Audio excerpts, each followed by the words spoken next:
Jean-Sébastien. Bonjour Damien. Donc on va faire le point évidemment sur le sport. On commence avec du foot avec un très grand Real de Madrid, on peut dire ça comme ça? Exactement, en tout cas un quart de finale aller de la Ligue des Champions somptueux hier soir. Le choc, vous le connaissez, c'était Juventus de Turin contre le Real Madrid.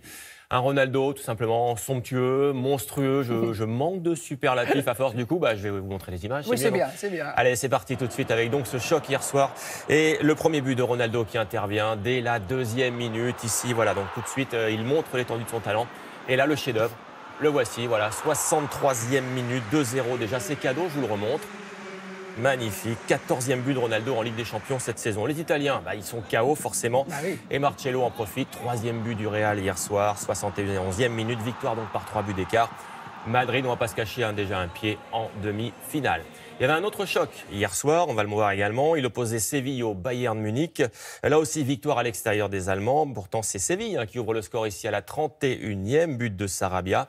Et puis là, pareil, le Bayern va accélérer avec d'abord ce but de Navas contre son camp. Ça fait 1-1 avec l'aide, regardez bien, boum, du poteau. Et puis le but vainqueur des Allemands, 68e minute, signé Thiago Alcantara. Eux aussi, les Allemands ont une option pour la demi-finale. Match retour, dans tout ça, ce sera dans une semaine. Un peu moins glamour, la Ligue 2 en France. Je vous montre parce qu'il y avait un match hier soir, 29e journée, victoire de Valenciennes à Tours, 2-1.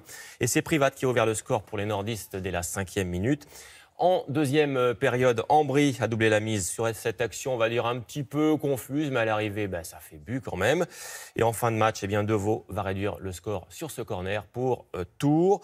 Voilà, donc score final 2-1 au championnat. Valenciennes est désormais 13e de Ligue 2. Tours, bon dernier. Voilà, ça c'est pas très bien.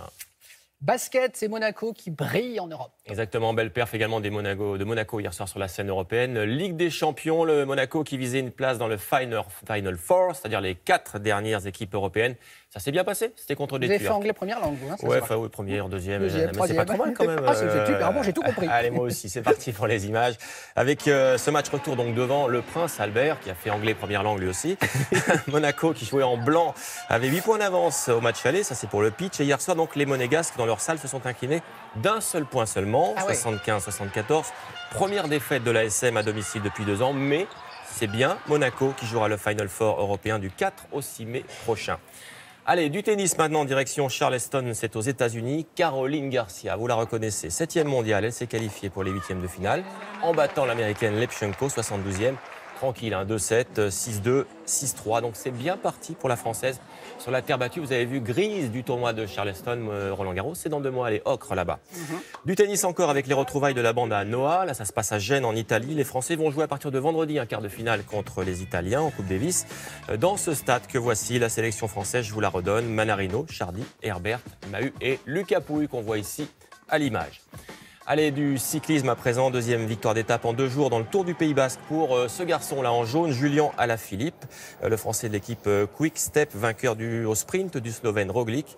Et bien du coup, au général, avec les bonifications, il a 8 secondes d'avance sur ce même Slovène. Voilà, ça va bien pour Julian Alaphilippe. Ça a l'air. Ce matin, vous avez vu ? Ouais, c'est bien, c'est éclectique. Et alors, golf, retour d'une légende, est-ce lui? Eh bien oui, c'est lui, le retour d'une icône du golf, Tiger Woods. On se souvient qu'il a vu des déboires perso, physiques, sportifs.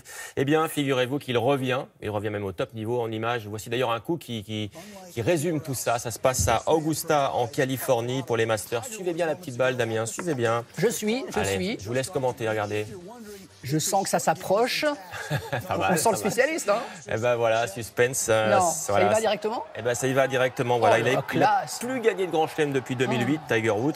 Avec des coups comme ça, il peut rêver de gagner à Augusta devant un public. Vous imaginez acquis à sa cause. Puis, allez, une dernière image, c'est du surf cette fois pour saluer la belle perf du Français Mickaël Bourret sur les vagues de Bells Beach en Australie. Et à l'issue de ce run, il s'est qualifié pour les quarts de finale, tout comme Johan Defay, la Française, chez les femmes. Et pour gagner, donc après ce plouf, il faudra battre des garçons comme lui. Il s'appelle Mick Fanning, triple champion du monde. L'Australien est en lice évidemment pour la victoire finale. Après ce run parfaitement maîtrisé. Et vous voyez, quand on maîtrise un run, on finit toujours comme ça. Hop, plouf, dans l'eau. Sympa. Parce qu'à la fin, finalement, on prend une petite c'est bien de se baigner à la fin comme ça. Ça a l'air tellement facile. Ouais. Ça a l'air. Je vous fais essayer si vous voulez. Puis, oui, on va commencer avec une bouée dans les petits bains. L'équilibre. Merci beaucoup, Jean-Sébastien.